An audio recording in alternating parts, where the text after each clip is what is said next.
Assalamualaikum warahmatullahi wabarakatuh. Salam sejahtera untuk kita semuanya. Anak-anakku kelas 9 yang saya cintai dan saya banggakan. Pada kesempatan kali ini, Alhamdulillah kita bisa bertemu kembali. Kita akan belajar mengenai sistem reproduksi manusia. Itu pokok bahasan pembelahan sel. Sebelum kita mempelajarinya lebih mendalam, tentu saja kita harus tahu tujuan dari pembelajaran kali ini.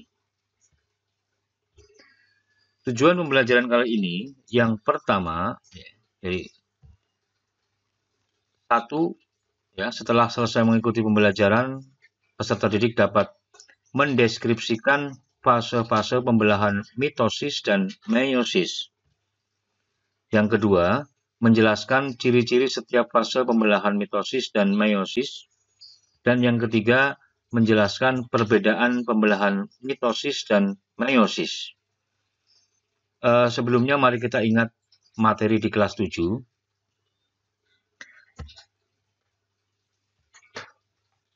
Apakah tujuan reproduksi pada makhluk hidup? Ada yang tahu?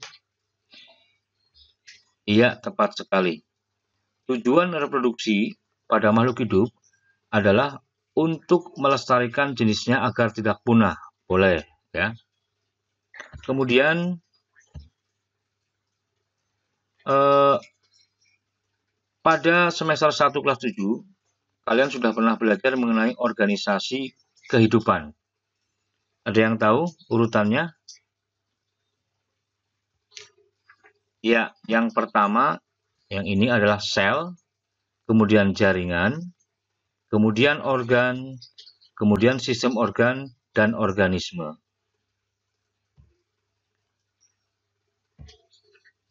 Sel. Sel adalah unit fungsional terkecil dari makhluk hidup. Berikut adalah gambar sel hewan dan sel tumbuhan. Yang Bapak tidak akan memberikan tentang sel terlalu panjang lebar karena ini sudah kita lewati di kelas 7. Mari kita lihat bagian sel yang berfungsi mengatur semua kegiatan sel adalah inti sel. Ini inti sel atau nukleus. Kalau pada sel tumbuhan adalah juga sama yang berwarna ungu. Di dalam inti sel bisa kita jumpai sesuatu yang sangat penting yang dapat mewariskan sifat keturunan, yaitu disebut kromosom, atau kita kenal dengan istilah benang-benang kromosom. Bila kita perbesar kromosom di dalam inti sel akan tampak seperti ini. Nah, kalian saksikan, ini adalah inti sel, ini adalah benang-benang kromosom. Satu kromosom ini memiliki materi genetik yang disebut dengan DNA. Nah, ini adalah DNA. DNA adalah deoksibonukleik acid. Saya ulangi ya, deoksibonukleik acid. Potongan kecil DNA disebut gen. Nah, gen itulah yang sering keseharian kita sebutkan sebagai itu sudah keturunan, itu sudah genetik. Nah, gen atau gen itulah ya bagian potongan DNA yang berfungsi atau memiliki tugas mewariskan sifat keturunannya. Pak Guru lanjutkan lagi. Sampai di sini bisa dipahami ya. Nah, sekarang perlu dalam pelajaran reproduksi pada manusia perlu diperhatikan beberapa hal. Diingat-ingat baik-baik ya supaya kamu tidak salah nanti dalam pelajaran kedepannya. Yang pertama adalah kromosom itu ada dua jenis, yaitu kromosom tubuh atau autosom. Ini tentu saja berada di dalam sel-sel tubuh kita. Kemudian jumlahnya adalah 46 atau 23 pasang dan disebut diploid. Di itu dua, ploid itu runtutan ya, jadi ada dua pasang. 23 pasang, maaf ya, disebut diploid. Ini sel tubuh kita dan masing-masing makhluk hidup memiliki jumlah kromosom tubuh yang berbeda. Berikutnya yang kedua, ini adalah rumusnya. Kamu perhatikan baik-baik. Ini berarti 22 AA, artinya 22 autosom. Jadi ada 22 kali 2, berarti 44. Kemudian ada XX adalah kromosom yang menentukan jenis kelamin. Kalau XX berarti wanita. Berbeda dengan yang satunya. Nah, 22 autosom. Karena ini A-nya ada 2, berarti ini 44 ya dibacanya ya. Ditambah XY. Nah, Y inilah yang kromosom menentukan jenis kelamin laki-laki. Pak Guru lanjutkan. Yang kedua adalah kromosom sel kelamin atau gonosom. Ya, gonosom. Jumlahnya 23 kromosom atau disebut haploid atau N. Jadi separohnya dari kromosom tubuh ya. Kromosom sel kelamin gonosom adalah separohnya sel tubuh. Diingat-ingat baik-baik. Berikutnya perlu diingat 3 istilah berikut. Yang pertama adalah sel kelamin. Apa itu sel kelamin? Sel kelamin laki-laki disebut sperma atau spermatozoid. Sedangkan wanita adalah ovum atau sel telur. Ingat baik-baik ya, kalau sel kelamin, oh itu berarti laki-laki dengan perempuan berbeda.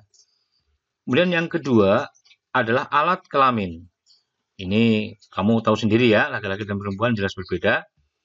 Yang ketiga adalah kelenjar kelamin.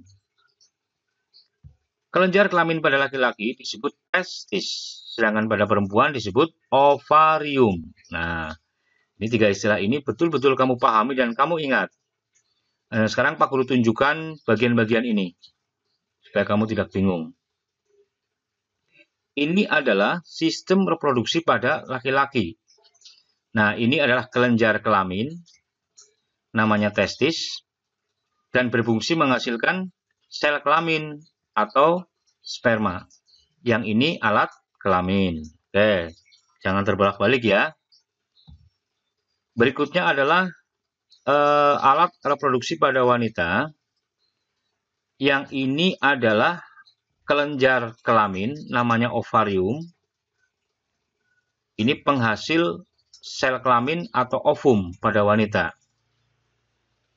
Dan yang ini adalah vagina atau alat kelamin pada wanita. Bisa dimengerti ya? Pak Guru lanjutkan. Mengapa kromosom sel kelamin haploid atau setengah dari kromosom tubuh ya, yang tadi Bapak singgung di depan? Perhatikan baik-baik kronologisnya. Jadi Allah menciptakan semuanya sudah dalam keadaan seimbang dan sempurna. Seorang ayah menikah dengan seorang ibu. Kromosom tubuh ayah 46, kromosom tubuh ibu 46. Ayah memproduksi sperma. Sperma itu sel kelamin ya. Nah, kromosomnya kan setengahnya, berarti 23 sperma. Saya ulangi, 23 kromosom. Dan ibu memproduksi ovum dengan kromosom 23. Ketika terjadi fertilisasi, maka sperma melebur dengan ovum akan menjadi zigot dengan jumlah kromosom 46 atau 23 pasang. Berarti kembali normal ya. Coba bayangkan kalau kromosom sperma atau ovum atau sel kelamin ini tidak setengahnya. Berapa kromosom zigot? Nah, 92. Luar biasa. Berarti ini yang orang yang tidak normal ya. Abnormal ya. Gitu. Bisa dipahami ya yang ini. Pak Guru lanjutkan. Apa tujuan sel itu membelah? Sel itu membelah dengan tujuan yang berbeda-beda ya anak-anak. Nah, kita lihat gambarnya. Ada sel yang membelah itu bertujuan untuk reproduksi atau untuk memperbanyak diri. Ada yang bertujuan untuk perbaikan. Nah, yang bertujuan untuk memperbanyak diri atau pertumbuhan dan perbaikan sel Ini jelas dilakukan oleh sel tubuh. Sedangkan pada sel kelamin, ini membelahnya adalah untuk reproduksi. Jadi sel membelah itu punya 3 tujuan, ya antara lain 1, untuk pertumbuhan, 2, memperbaiki sel yang rusak, dan yang ketiga adalah untuk reproduksi. Pembelahan sel itu ada 2. Yang pertama, pembelahan mitosis. Tahap-tahap pembelahan mitosis adalah seperti tampak dalam gambar ini. Kita mulai dari tahap profase, metafase, anafase, dan telofase. Jangan sampai terbolak-balik ya. Profase ini perhatikan baik-baik gambarnya, ya. Ini membran inti mulai rusak menjadi bagian-bagian kecil atau fragmen. Benang-benang kromatin membulat menjadi kromosom. Nah, yang ini, ya. Kemudian berlanjut ke tahap berikutnya adalah metafase. Meta itu artinya tengah, fase itu artinya tahap. Berarti pada tahap ini, kromosom berjejer pada bidang pembelahan. Nah, kalian lihat baik-baik, ini berjejer pada bidang pembelahan, lurus ke sini. Ingat-ingat ya, gambar yang seperti ini, meta berarti tengah, fase itu tahap. Berarti kromosom ada di bidang pembelahan atau di tengah. Selanjutnya adalah tahap anafase.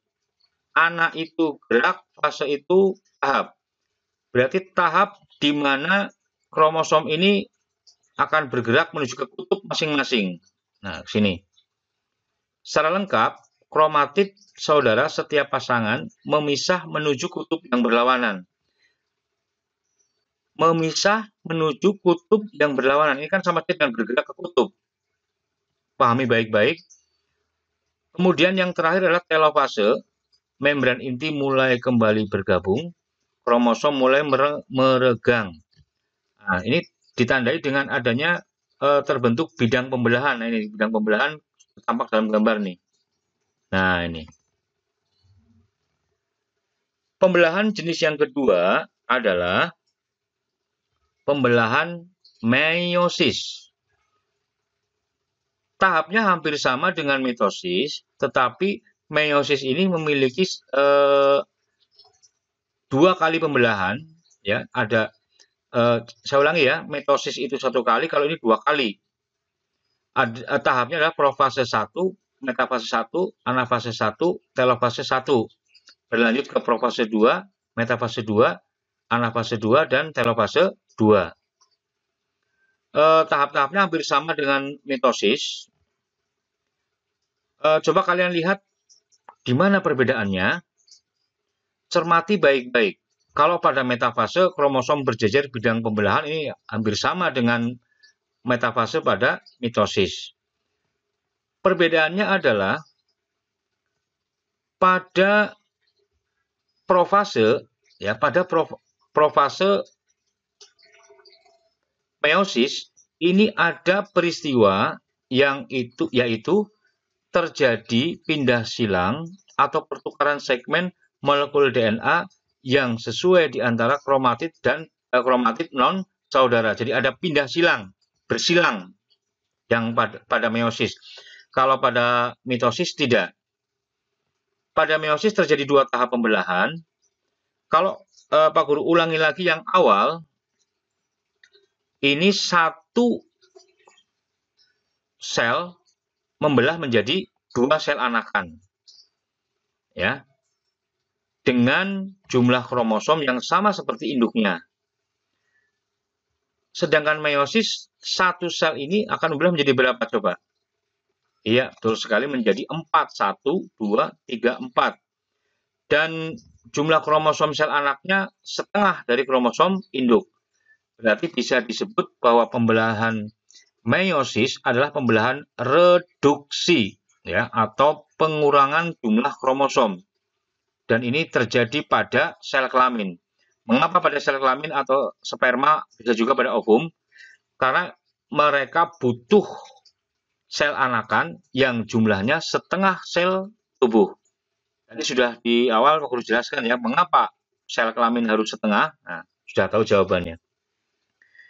Demikian anak-anakku yang secinta dan saya banggakan, sekilas mengenai pembelahan meiosis dan mitosis. Sekarang mari kita simpulkan apa perbedaan pembelahan mitosis dan meiosis. Mari kita amati bersama-sama. 1. Mitosis terjadi pada sel tubuh, khusus ya, yaitu autosom. Karena ini fungsinya untuk pertumbuhan dan perbaikan sel, bagus. Sedangkan meiosis terjadi pada sel kelamin atau gonosom. Pada mitosis, sifat sel anak berupa diploid atau 2N. Kalau kromosomnya 46, ya anaknya juga 46, karena ini hanya pada sel tubuh. Sedangkan pada meiosis, sifat sel anak berupa haploid atau N. Begitu.